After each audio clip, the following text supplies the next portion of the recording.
ꯃꯁꯥꯒꯤ ꯁꯤꯗꯩꯁꯤꯗ ꯃꯅꯤꯄꯨꯔ ꯊꯥꯔꯤꯕꯗꯣ ꯃꯅꯤꯄꯨꯔꯗ ꯂꯧꯊꯣꯛꯈ꯭ꯔꯣ ꯄꯨꯂꯤꯁꯇꯪ ꯊꯥꯔꯣ ꯀꯩꯗꯧꯕꯒꯤ ꯃꯅꯤꯄꯨꯔ ꯍꯥꯞꯄꯤ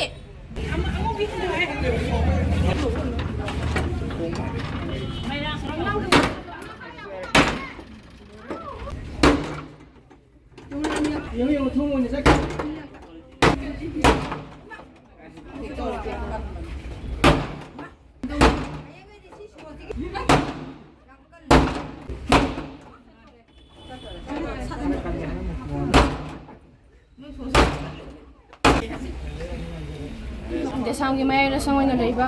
office head office asida Manipur police ki amna lujadaba thawong ama oina DESAM pressure group ama oina leiba student union haba je pressure group ama mani pressure group je miyam gi damota thabak tawraga pressure group oina lejabani asida sida miyam gi damota thabak tawriba satra sangsana ama gi loop ama bu sangama bu office ama bu Lonsilamba haba je Manipur police ki amna thawong mo lujadaba thawong ama ni haina lojai adubu office samar lolasu ekhoi gi thongna di haloi ekhoi na ngasi tawri ba se ekhoi gi lebak sigi damantani satra ibung mi pasing bu tumham chabang phangni tanari ba khori se ibung mi pasing na tawri ba se ima lebak ki damantani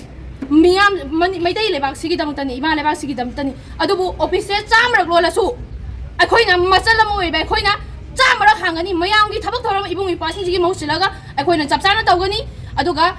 hoji governor na लाल मसाना लाल बपोतो लाल हैबा ngamdrang ba makhai koi lo tana koi chen dana mayam da ina awa ba piri ba se athuba matam da masana masagi maral khangna aya ba lawra kanda masana laal haiba to haibiu aduga akhoi kokomi student front ki mai gai da gidi so cham lo la su lising lo la su akhoi gi thongna di haloi asida gi hen akan ba khongjang mayam changsilakani police खरा लागा थोंग लोंसलंबा थवंग असे अखोई swaggy Myra पाइबी ma'am ना यानिंगदे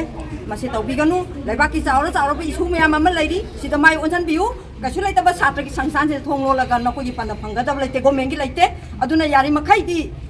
अमु हन्ना तौबिगनु अखोई गी लैकाई गी swaggy ma'am लैरिबा अकोई बदा लैरिबा इमा मैम ना DESAM के ऑफिस से थोंग लोनबा खुदिंग गी हांगबदा अखोई गी सरुक से ओजगे यांगी मचिल लमा मेन बगुमनी अदुदुगा छात्र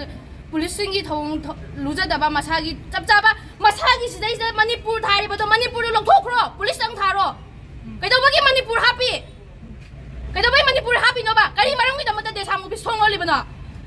मियाम की pressure Gauba Moyna लैरिबा DESAM office अमा थोंगलोन बायबसे मियाम की प्रजास की मचिन मेन बने हाइना लौवे अदुगी चपचाबा थबक थोराम अखोई चपचार लखो चरकनी ngasi office samar लोलबसु अखोइना लेंगदन ngasi office थोंग हांगनी